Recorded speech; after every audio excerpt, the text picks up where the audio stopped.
Malamig ang ihip ng hangin nung gabing palayasin ako ni Thomas sa sarili naming pamamahay. Rinig na rinig ko pa ang malakas na pagbagsak ng malaking pintong gawa sa Nara. Sa labas ang mataas na tarangkahan ng pamilya De Leon sa lungsod ng Quezon, naiwan akong nakatingin sa nag-1,000 piso na inihagis sa akin ng aking biyenan. Pambili raw ang pamasahe pauwi sa amin. 10 taon. 10 taon akong nagsilbing alipin sa bahay na iyon. Gumigising ako bago pa tumilaok ang manok para ipahanda sila ng almusal. Tiniis ko ang nga masasakit na salita ni Doña Carmen, ang pagmamaliit niya sa pinagmulan ko. Anak lang daw akong isang hamak na magsasaka sa Nueva Ecija. Wala raw akong karapatang maging asawa ng nag-isa niyang tagapagmana. At si Thomas, ang lalaking nangako sa harap ng altar na mamahalin ako habang buhay, nakatayo lang siya sa likod ng kanyang ina, walang imik, habang nakakapit sa braso ng bago niyang kinakasama, isang babaeng nagtatrabaho sa mismong kumpanya nila. Kinuha ko ang nalukot na 1,000 piso mula sa malikabok na kalsada. Basang-basa na itong aking maluha. Nanginginig ang buo kong katawan, hindi dahil sa lamig ng gabi, kundi dahil sa matinding galit na unti-unting namumuo sa aking dibdib. Wala akong dalang kahit na ano. Walang damit, walang telepono, walang ibang pera. Ang tanging dala ko lang ay ang damit na suot ko at ang alalang winasak nila ang pagkatao ko. Habang naglalakad sa madilim na bangketa, sariwa pa sa aking isipan ang mapangyayari kaninang umaga. Nagsimula ang lahat nang makita ko ang mapapeles na nakapatong sa mesa sa opisina ni Thomas sa bahay. Magapapeles na may huwat kong lagda. Ang lupang ipinamana sa aking ng aking namayapang ama, angkay sa isang alaalang naiwan niya na matagal kong iningatan, ay nailipat na pala sa pangalan ng kumpanya nga De Leon. Gagamitin daw nila itong tayuan ng bagong pabrika ang kanilang mga produkto. Nang kumprontahin ko siya, imbes na magpaliwanag at humingi ng tawad, sinampal niya ako ng napakalakas. Sinabihan pa niya akong wala akong utang na loob at dapat pangaraw akong magpasalamat na kinupkop nila ako. Sumali pa si Doña Carmen sa gulo. Dinuro-duro niya ako sa mukha at isinumbat ang lahat ng pakaing isinubo ko sa kanilang hapak. Pinatawag nila ang makatulong at pinakalatkat ako palabas. Ang makatulong na kasama ko sanang naglilinis araw-araw ay nakayuko lang at hindi makatingin sa akin. Takot na baka sila naman ang pagbalingan ng matanda. Wala akong kalaban-laban habang pilit nilang inilalabas ang aking magamit at itinatapon sa kalsada. Ngunit wala na akong inabot kundi ang suot ko. Naramdaman ko ang habdi sa aking pisngi kung saan dumapo ang palat ni Thomas. Pero mas mahabdi ang sugat sa aking puso, ibinigay ko sa kanila ang lahat. Tinalikuran ko ang aking mapangarap, ang pagkakataong makapagtapos ng pag-aral, para lang maging isang mabuting may bahay. Inalagaan ko si Doña Carmen nang maospital siya dahil sa sakit sa puso. Nagpuyat ako para bantayan siya. Subo, ligo, at bihis niya ay ako ang gumagawa. Pero lahat ng iyon ay walang halaga sa kanila. Tingin nila sa akin ay isa lamang biniling pag-ari na pwede nilang itapon kapag luma na at wala ng pakinabang. Patuloy ako sa paglalakad hanggang sa makarating ako sa isang mataong kanto kung saan may managhihintay ngang masasakyan. Narinig ko ang ingay nga deep, ang amoy ne usok at piniritong pagkain mula sa mga nagtitinda sa tabi ne kalsada ay pumuno sa hangin. Kumakalam na ang sikmura ko. Napagtanto kong hindi pa pala ako kumakain mula kaninang umaga. Tiningnan ko ulit ang lukot na 1,000 piso sa aking palat. Ito ang aking puhunan. Ito ang aking buhay ngayon. Pumasok ako sa isang maliit na karinderya na hindi kalayuan. Umupo ako sa isang sulok at umorder ng isang mangkok ng mainit na lugaw at isang basong tubig. Habang unti-unting inubos ang pagkain, pinakmasdan ko ang mga taong nakapalihit sa akin. Mga pagod na manggagawa, mga nagmamadaling umuwi buhat sa pabrika, mga taong may sariling pinapasan sa buhay. Pare-pareho kaming lumalaban para mabuhay sa magulong mundong ito. Pero hindi tulad nila. Ang laban ko ay nagsisimula pa lamang. Naisip ko ang aking ama. Kung buhay pa siya, siguradong madudurog ang puso niya kapag nakita niya ang kalagayan ko ngayon. Siya na nagturo sa akin na maging matapang, na huwag magpaapa sa sinuman kahit gaano pa man tayo kahirap. Masyado akong naging mabait. Masyado akong nagpaloko sa mga matatamis na salita at huwad na pagmamahal ng asawa kong nagpanggap na nagmamalasakit sa aming mamagsasaka. Ngunit tapos na ang panahon ng pag-iyak.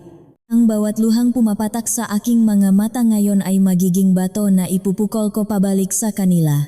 Sa kabilang mesa, may 2 matandang lalaki na nagkuwentuhan ng malakas habang humihigop ng kapangbara ko. pinag-uusapan nila ang manangyayari sa palengke ng Quiapo at Divisoria. May binanggit silang isang pangalan, si Mang Kanor, isang lalaking kilalang tumutulong sa mataong gustong magsimula ng maliliit na negosyo ngunit walang malaking puhunan. Nagpapautang siya nga mapaninda, matela, maplastik, kapalit na malit na porsyento mula sa kita araw-araw. Biglang nakaroon ng apoy ng pag-asa sa aking dibdib. Kailangan kong makapunta sa Quiapo bukas. Gagamitin ko ang 5 pisong ito para makarating doon at mahanap ng maumpisahan. Hindi ako uwi sa Nueva Ecija para magtago at kaawaan ng mga kapitbahay. Dito ako sa Maynila magtatanim ng bagong ugat.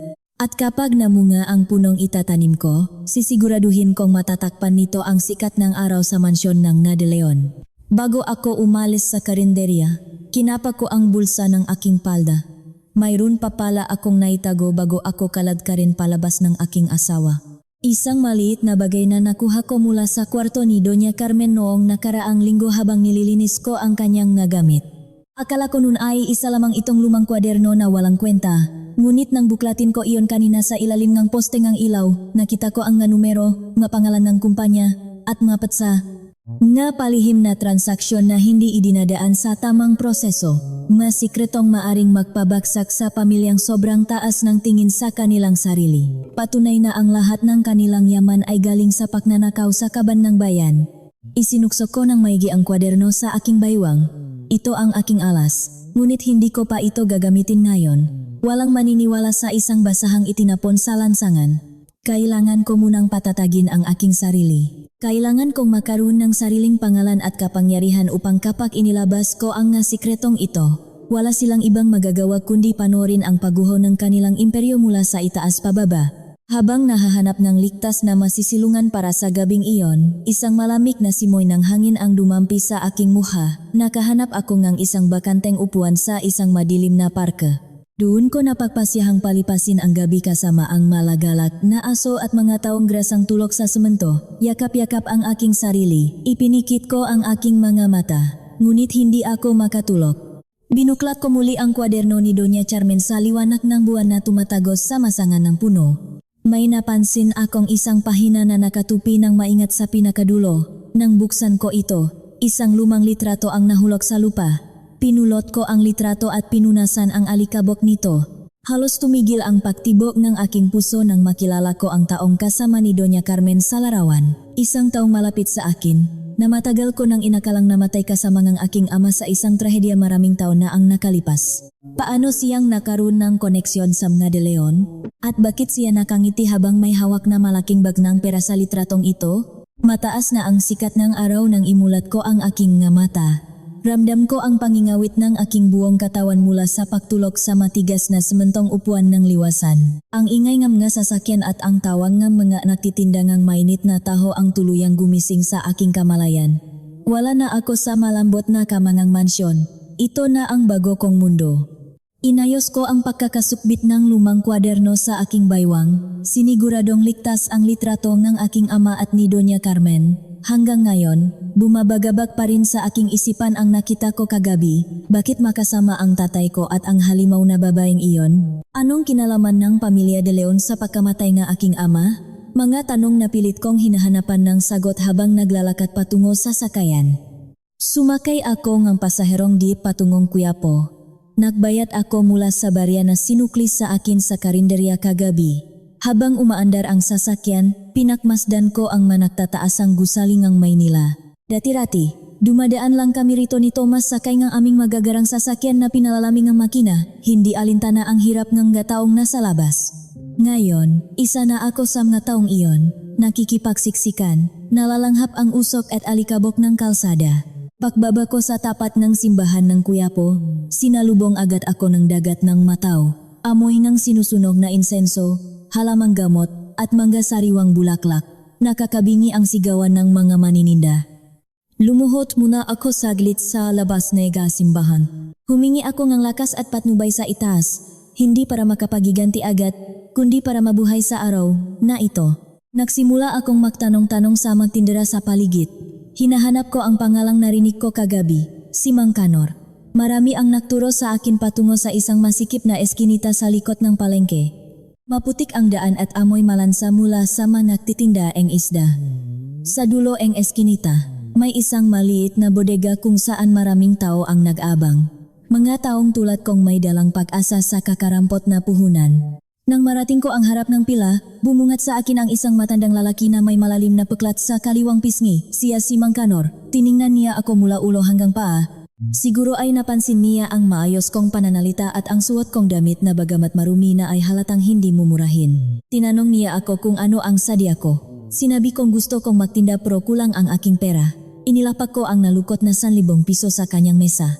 Sinabi ko sa kanya na handa akong maglakong ng kahit ano, umulan man o umaraw, mabalik ko lang ang puhunan niya at makaroon ng sariling kita. Nakita ko ang pagdududa sa kanyang nga mata. Baka raw hindi ko kayanin ang init at hirap sa lansangan dahil mukha raw akong hindi sanay sa gawaing mabigat. Ngunit hindi ako nakpatinak.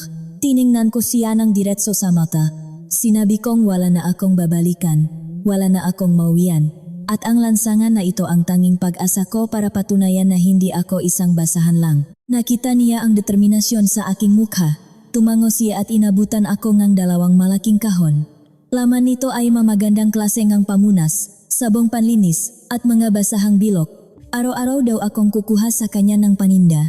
At sa hapon ay ibibigay ko ang kanyang bahagi. Dinala ko ang makahon patungo sa isang mataong kanto kung saan humihinto ang maraming sasakyan. Nagsimula akong mag-alok sa bawat sasakyang hihinto kapag pula ang ilaw trapiko. Sa unang oras, halos walang pumapansin sa akin.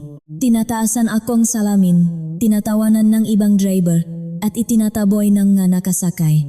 Mainit ang sikat ng araw at tumatagaktak ang pawis sa aking muka. Kumakalam na naman ang sikmura ko pero tiniis ko. Habang nagpupunas ng pawis, naisip ko na naman si Tomas at si Doña Carmen. Siguro ngayon ay nagtatawanan sila sa hapagkainan nila, kumakain ng masasarap na putahe habang ako ay nakatayo sa mainit na aspalto. Ang galit na iyon ang naging lakas ko. Imbes na mahiya, mas nilakasan ko ang boses ko.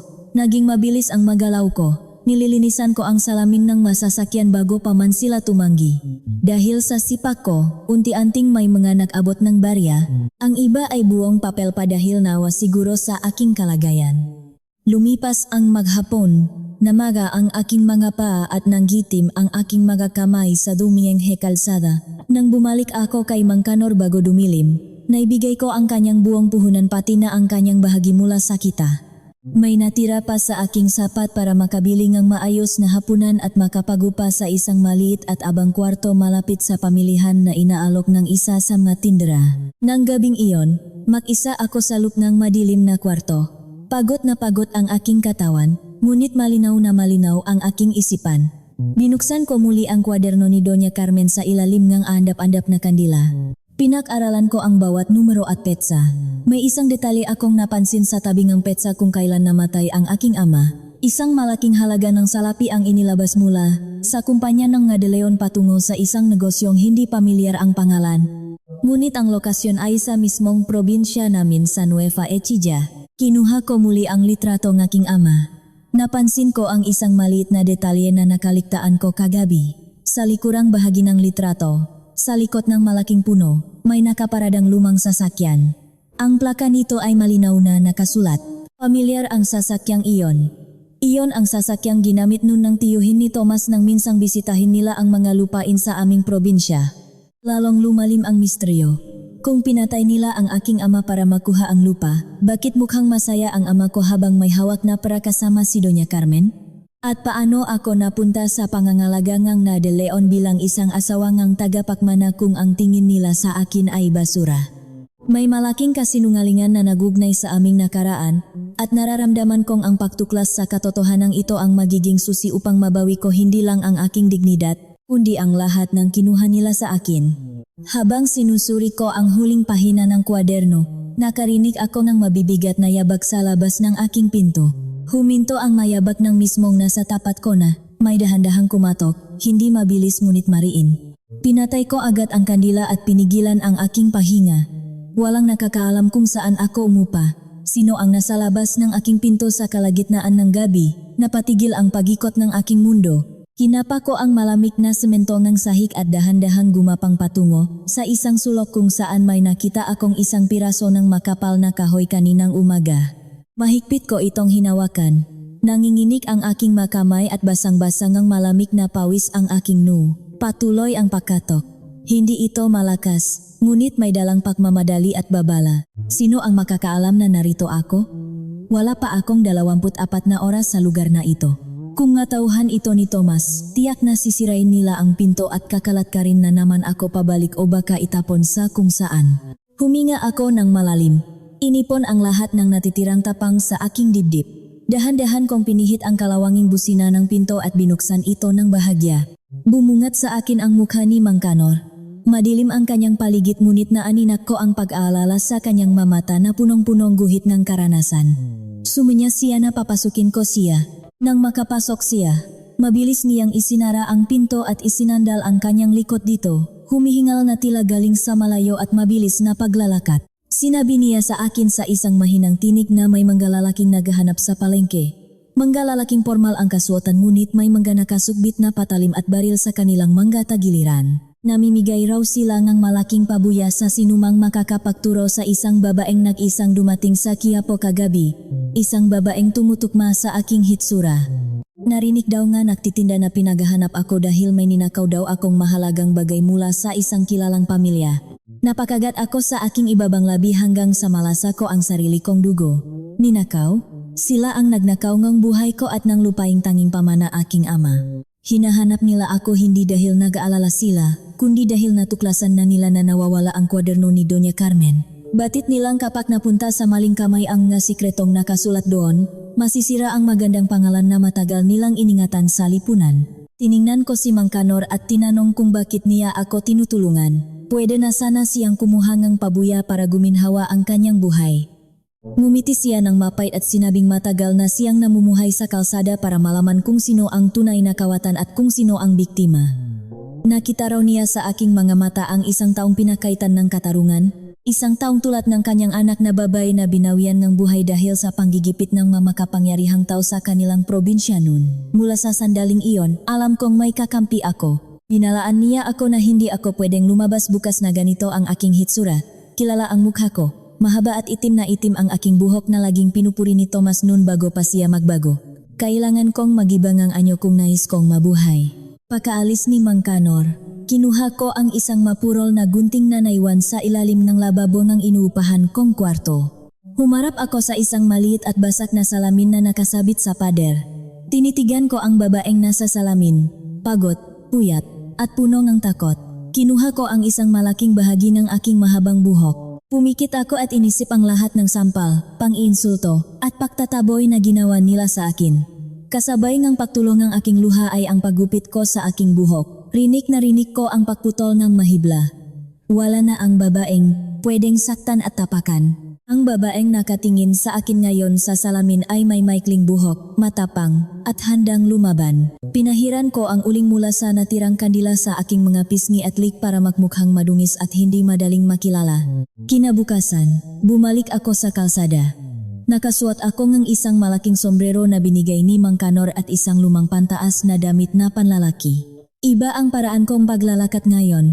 Nakayuko at medyo paika-ika. Patuloy akong naglako ngang basahan at pamunas. Ilang beses dumaan ang mga lalaking nahahanap sa akin. Sinusuri ang bawat muha ngang nagtitinda, ngunit nilalampasan lamang nila ako dahil sa dumi ng aking muha at sa bago kong anyo. Pagsapit ngang tanghali, tirik na tirik ang araw. Nakatayo ako sa gitna ang kalsada, naghihintay na maging pula ang ilaw trapiko. May isang malaking itim na sasakyan na huminto sa aking harapan. Ang kintab ng sasakyan ay sapat na para masilaw ako. Dahan-dahang bumaba ang maitim na salamin sa unahang bahagi ng sasakyan. Nang hina ang aking matuhot, si Thomas. Nakaupo siya sa likod, may kausap sa kanyang telepono, at mukhang galit na galit. Lumapit ako ng kaunti, na kunwaring nag-alo ang paninda sa kanyang super. Rinig ko ang boses ng aking asawa. Sinasabi niya sa kausap niya na kailangang mahanap ang babaeng iyon bago pa makarating sa mga kinaukulan ang madokumento. Binanggit niya ang probinsya namin sa Nueva Ecija at isang pangalan Tiong Tonio. Ang lalaking dati nilang super na bigla na lang nawala matapos ang trahedyang nangyari sa aking ama. Bumili ngang basahan ang super ni Thomas at inihagis ang barya sa aking kamay. Habang ginagawa niya iyon, sumulyap ako sa loob ng sasakyan at nakita ko ang isang makapal na sobre na nakapatong sa upuan sa tabi ni Thomas. Nakasulat sa labas nito ang buong pangalan ng aking namayapang ama. Gusto kong sumigaw. Gusto kong basagin ang salamin at sakalin ang lalaking sumira sa buhay ko, ngunit pinigilan ko ang aking sarili. Hindi pa ito ang tamang oras. Umandar na ang sasakyan at naiwan akong nakatayo sa gitna ng mausok na kalsada. Hawak ang mabaryang nagpapaalala kung gaano ako kababa sa paningin nila. Nang hapong iyon, matapos kong ibigay ang kita kay Mang Kanor, tinanong ko siya kung may kilala siyang Tonyo na dating nagtatrabaho sa mga mayayaman ngunit ngayon ay nagtatago. Sinabi ni Mang Kanor na maraming Tonyo sa Maynila, ngunit may isang matandang lalaki na kilala sa pag-ayos ng masirang sasakyan sa isang masikip na pukmaralita sa Tondo. Dati raw itong super nga mapolitiko at negosyante pero nagtago dahil may malaking kasalanang pinagtatakpan. Inagabihan. Binalot ko sa isang lumang plastik ang kwaderno at ang litrato at itinago ito ng maigi sa aking katawan. Naglakbay ako patungo sa Tondo. Madilim, maputik, at mabaho ang nga eskinita. Mga asong pagalagala, mga batang naglalaro sa gitna ng tambak na basura, at mga nag-inuman sa gilid ng daan ang aking nasaksihan. Nagtanong-tanong ako hanggang sa ituro nila ang isang barong-barong sa pinakadulo ng lugar, malapit sa maitim na ilog. Nang marating ko ang tapat ng barong-barong, napansin kong bahagyang nakabukas ang pinto. Walang ilaw sa loob at tahimik na tahimik. Kinabahan ako, dahan-dahan kong itinulak ang pinto. May amoy ng kalawang at luma na kahoy, ngunit may isa pang amoy na nagpatayo ng aking nga balahibo, amoy sariwang dugo. Sa liwanag ng buwan na tumatagos mula sa siwang bubong, nakita ko ang isang matandang lalaki na nakahandusay sa sahig. Si Tonyo. Nakadilat ang kanyang mga mata na tila may matinding takot bago siya nalagutan ng hininga. At sa isang madilim na sulok ng kwarto, may isang taong nakatayo, humihingal, at may hawak na duguang bakal. Dahan-dahang lumingon ang figura patungo sa akin. Nang tamaan ng liwanag ang kanyang muha, halos tumigil ang pagtibok ng aking puso at napaatras ako hanggang sa tumama ang aking likod sa pader. Hindi maari. Paanong nandito ang taong ito? Napatitik ako sa mukha ng lalaking nasa harap ko. Kumikabok ang aking dibdib na parang sasabog anumang oras. Ang mga mata, ang hugis ng panga, kahit puno ng ang malalalim na kulubot, at may mahabang peklat sa no, hinding-hindi ko makakalimutan ang mukhang iyon. Ang lalaking nagturo sa akin na maging matapang mula noong bata pa ako. Ang lalaking iniyakan ko nang ihatid namin sa huling hantungan makalipas ang trahedya sa aming bukid. Ang aking ama, buhay siya. At siya ang nakatayo sa dilim. Humihingal habang hawak ang patalim na kumitil sa buhay ni Tonyo. Gusto kong sumiga. Gusto kong tumakbo papalapit sa kanya, yakapin siya at tanungin kung anong bangungot ang nangyayari. Ngunit nang dumapo ang malamig at malupit niyang titik sa akin, umatras ang dila ko. Walang pakilala sa kanyang mga mata. Dahil sa uling na inilagay ko sa aking pisngi, sa dumi nga aking suot, at sa maikli kong buhok. Ang tingin niya sa akin ay isa lamang palaboy na nakakita sa kanyang krimen. Umangil siya, parang isang mabangis na hayop na naabala sa pagkain, at inangat ang duguang bakal upang ihampas sa akin. Tumalikot ako at tumakbo ng kasing bilis ngang aking makakaya. Ramdam ko ang pakirot ng aking mabinti ngunit hindi ko ito inalintana. Narinig ko ang mabibigat niyang yabag na humahabol sa akin, kasabay ng kanyang mabanta na wag akong magkakamaling magsalita kung gusto ko pang mabuhay. Lumusot ako sa mga makikitit at mababahong eskinita ng Tondo. Nadulas ako sa putikan, nasugatan ang aking tuhod, ngunit mabilis din akong bumangon. Pumasok ako sa isang madilim na siwang sa pagitan ng dalawang barong-barong at nagtago sa likod ng manakasalansan na sirang yero. Pinigil ko ang aking pahinga. Ilang pulgada lamang ang layo niya nang huminto siya sa tapat ng aking pinagtataguan. Narinig ko siyang bumubulong sa kanyang sarili. Sinabi niyang kailangan niyang mahanap ang babaeng nagdala ng kwaderno bago pa umabot sa mga autoridad ang mga dokumento. Hindi raw siya papayag na masira ang kasunduan nila ni Doña Carmen matapos ang lahat ng isinakripisyo niya para magkaroon ng malaking pera. Tumulo ang aking maluha. Isinakripisyo? Ako ba ang isinakripisyo niya? Ibinenta niya ako sa mga de Leon kapalit ng pera at bagong buhay, habang pinaniwala niya ang buong probinsya na patay na siya. Nang hindi na niya ako makita, tuluyan na siyang naglakad palayo. Nang hina ang aking matuhod at napaupo ako sa malamig na putikan. Mas masakit pa ito kaysa sa sampal na natanggap ko mula kay Thomas. Ang buong buhay ko ay isang malaking, nakakadiring kasinungalingan. Ang tatay ko na ginawa kong inspirasyon, na inakala kong isang marangal at inaping magsasaka, ay kasapwat palangam ga taong sumira sa aking pagkatao. Ginamit nila ang peking pagkamatay niya para makuha ang aming lupa ng walang pumapalag, at ipinakasal ako kay Tomas para manatili akong kontrolado, bulag sa katotohanan, at walang kakayahang lumaban. Kinabukasan, bumalik ako sa aking inupahang kwarto sa Quiapo, matamlay at wasak na wasak ang aking puso. Ngunit sa gitna ng matinding sakit at pagluluksa sa pakawalangang amang inakala kong bayani, sumibol ang panibagong galit. Mas malalim, mas mabaksik, at walang sinasanto. Wala na akong sinumang pinagkakatiwalaan kundi ang aking sarili. Binuklat ko muli ang kwaderno ni Doña Carmen.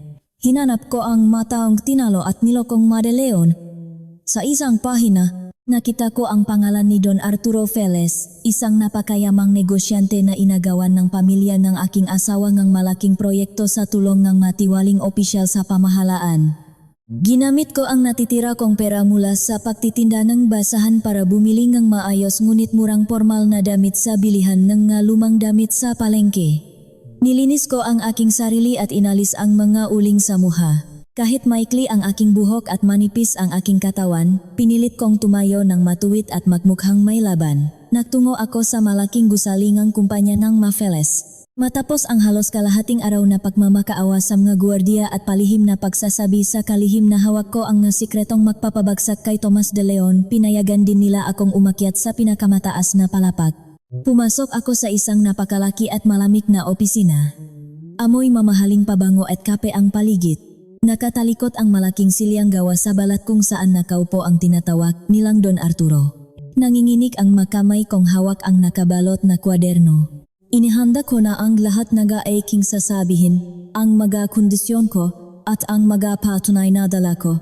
Ngunit nang dahan-dahang humarap ang silya upang ipakita ang muhang ang makapangyarihang negosyante, nalaglag ang kwaderno mula sa aking mga nanginginig na kamay. Nanuyo ang aking lalamunan at tila nawalan ng hangin ang buong kwarto. Anong naging si Don Arturo Velez ang taong nasa harapan ko ngayon?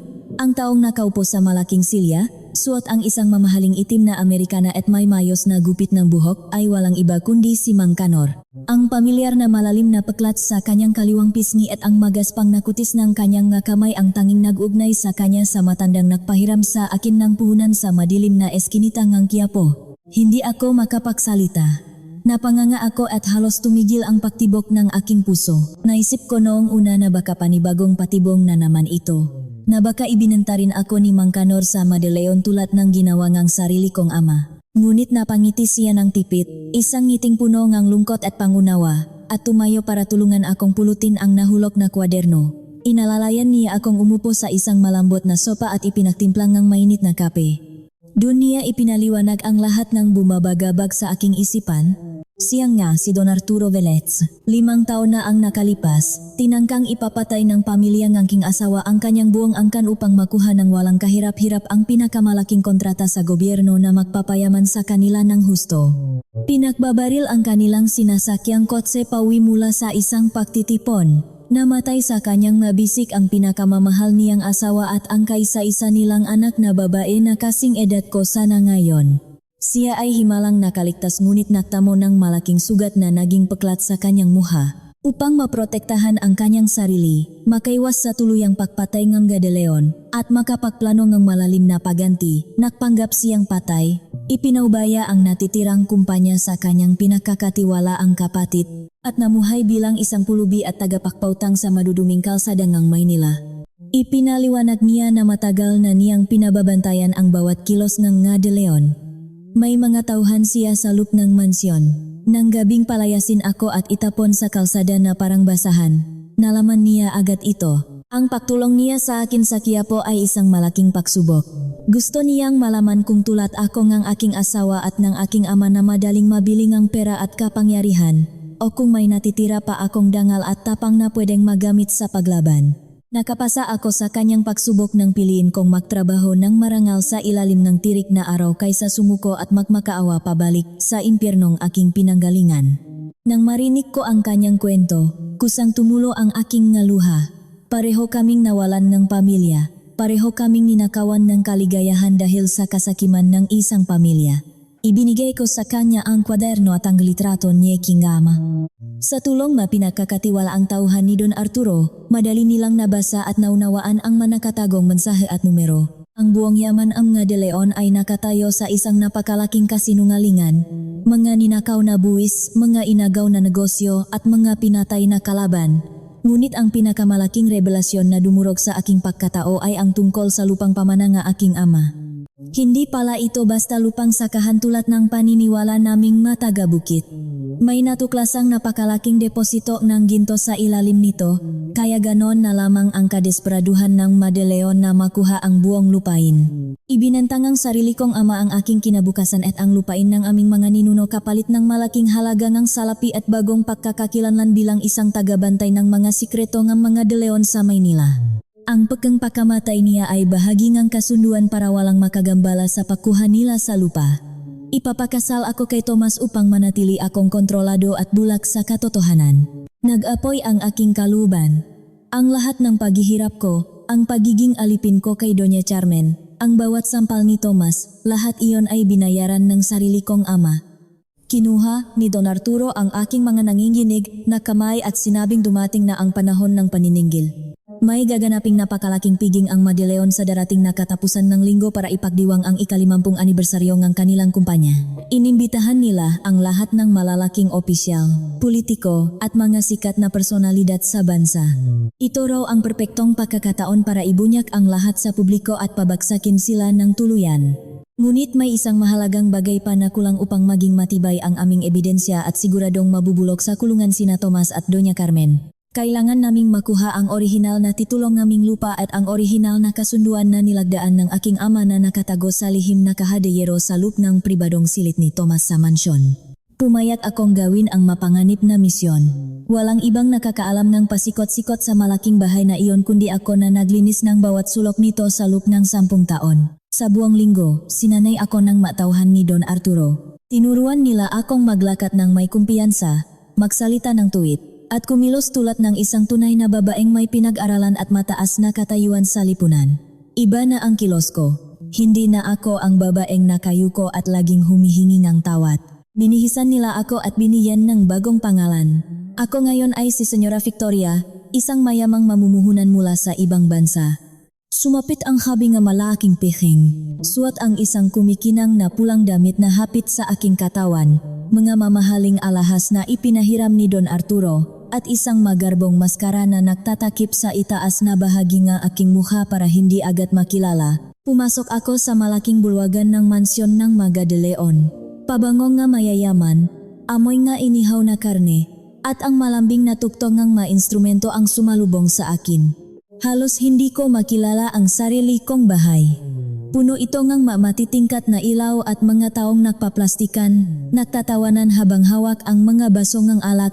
Ang magwardiya na dating nagtataboy at naninigaw sa akin ay nakayuko ngayon habang pinapapasok ako. Nakita ko si Tomas sa gitna ng bulwagan. Nakikipag-usap siya sa mga matataas na tao, nakangiti ng napakatamis na tila walang inosenteng buhay na sinira. Nakakapit sa braso niya ang babaeng ipinalit niya sa akin. Suot ang isang kwintas na alam kong binili mula sa perang ninakaw nila. Nakita ko rin si Doña Carmen na nakaupo sa isang silya, tila isang reyna, suot ang nga alahas na kumikinang sa liwanag. Naginit ang aking dugo at parang gusto kong isaboy sa kanila ang alak na hawak ko, ngunit huminga ako ng malalim at nanatiling kalmado. Habang abala ang lahat sa paginom at panunod ng managtatanghal sa entablado, dahan-dahan akong tumakas mula sa karamihan at naglakad patungo sa hagdanan paakyat sa ikalawang palapak. Madilim at tahimik sa pasilyo ngunit kabisado ko ang bawat hakbang. Iniwasan ko ang mga kahoy na sahig na tumutunog kapag tinatapakan, isang bagay na natutunan ko noong mga panahong nagtatago ako mula sa galit ni Tomas. Nakarating ako sa pinto ng opisina ni Tomas. Pinihit ko ang hawakan at nakapasok ng walang ingay, madilim sa loop. Dumiretso ako sa likod ng malaking mesa at inalis ang nakasabit na malaking larawan sa pader kung saan nakatago ang bakal na kahadiyero. Nanginginig ang makamay ko habang inilalagay ang manumero ng kombinasyon na nalaman namin mula sa matala sa kwaderno. Unang ikot, ikalawang ikot, pangatlo. Tumunok ang kaha at dahan-dahang bumukas ang mabigat na pinto nito. Lumiwanag ang aking paningin nang makita ko ang mamakapal na papeles sa loop. Mabilis kong kinuha ang nga ito at sinuri sa tulong ng maliit na ilaw mula sa bintana. Nandito ang titulo, nandito ang kasunduan. Napangiti ako ng malapat. Hawak ko na sa aking mapalat ang katapusan ng Imperyo nga de Leon. Ang luha ng tagumpay ay nagsimulang mamuo sa aking mamata. Isiniksik ko ang mapapeles sa loob no aking maliit na bag at inihanda ang sarili sa pag-alis. Ngunit bago ko pa maisara ng tuluyan ang pinto na kaha de Uero, biglang bumukas ang pinto na opisina. Kasabay nito ay ang pagilaw mong kwarto na nakasilaw sa mata. Napatigas ako sa aking kinatatayuan, hindi makahinga at hindi makagala. Isang pamilyar, matalim, at malamig na boses ang umalingaw-ngaw sa buong kwarto. Nagtatanong kung anong ginagawa ang isang dayuhang panauhin sa mga pribadong gamit ng kanyang kaisa-isang anak. Sa isang iglap, naglaho ang aking tapang. Ang boses na iyon, matalim na parang patalim, ay kay Doña Carmen. Nakatayo siya sa pintuan ng opisina, suot ang kanyang magarbong damit pang party, ngunit ang kanyang muha ay hindi nakangiti. May hawak siyang maliit na baril na nakatutok diretso sa akin. Kasunod niya ay si Tomas at dalawang malalaking guwardiya. Akala mo ba hindi ko malalaman? Malamig na sabi ni Doña Carmen, kahit anong maskara ang isuot mo, Victoria, o kung sino ka man, kilala ko ang amoy ngang mabasurahan. Napahigpit ang hawak ko sa aking bag kung saan nakatago ang mga papeles. Paano nila nalaman? Maingat ang bawat galaw ko. Walang sinuman sa labas ng aming grupo ang nakakaalam ng aking bagong pagkakakilanlan. Tiningnan ko si Tomas. Nakangiti siya ng mapang-uyam, isang ngiti na madalas niyang ipinapakita kapag alam niyang nasa kanya ang kapangyarihan. Masyado kang naging pabaya. Patuloy ni Tomas habang humahakbang palapit sa akin. Nakalimutan mo ba na sa bahay na ito, walang lihim na hindi nakakarating sa amin? Lalo na kung ang impormasyon ay galing mismo sa taong pinagkakiwalaan mo. Kumunot ang aking no. Sino ang tinutukoy nila? Biglang may pumasok pang isang tao mula sa likuran nila. Isang matandang lalaki, nakasuot ng formal na barong, ang mukha ay pamilyar. Puno ito ang kulubot at may malaking peklat sa no. Ang aking ama. Ngunit hindi siya nakagapos o nakayuko. Nakatayo siya ng tuwid, malapit kay Doña Carmen, at may hawak siyang isang sobre na mukhang naglalaman ng pera. Matalino ka, anak, malamig na sabi ng aking ama, pero hindi sapat ang talino para labanan ang nga taong nagpapakain sa iyo. Gumuho ang huling piraso ng pag-asa at pagmamahal na natitira sa aking puso para sa kanya. Hindi siya napilitang magtago, hindi siya biktima. Kusanglup siyang nagtatrabaho para sa kanila. Ipinagpalit niya ako hindi lang noong una, kundi pati ngayon. Ibinenta niya ang impormasyon tungkol sa pag-atake namin ngayong gabi upang makakuha muli ng pabuya mula sa mga de Leon.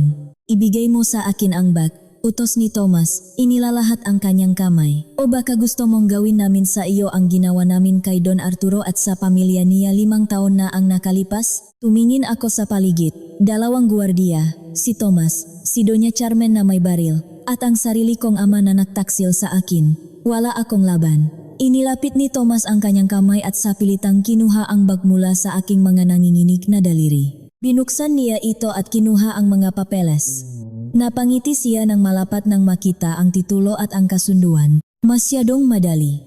Tawa ni Tomas. Ngayon, dadalhin ka namin sa isang lugar kung saan hindi ka na muling makakabalik. Kinuha ng dalawang guwardiya ang aking mabraso at pilit akong inilalabas mula sa opisina patungo sa isang lihim na hagdanan na ginagamit lang nga katulong. Wala akong magawa kundi sumunod. Pinalo nila ako sa likod para mapabilis ang aking paglakad. Dinala nila ako sa likod ng mansyon kung saan may nakaparadang maitim na sasakyan. Ipinasok nila ako sa loop, katabi ang isang guwardiya, habang si Tomas ang nagmamaneho. Sa buong biyahe, walang nagsasalita. Tanging ang tunok lamang ng makina ang naririnig. Tumingin ako sa labas ng bintana.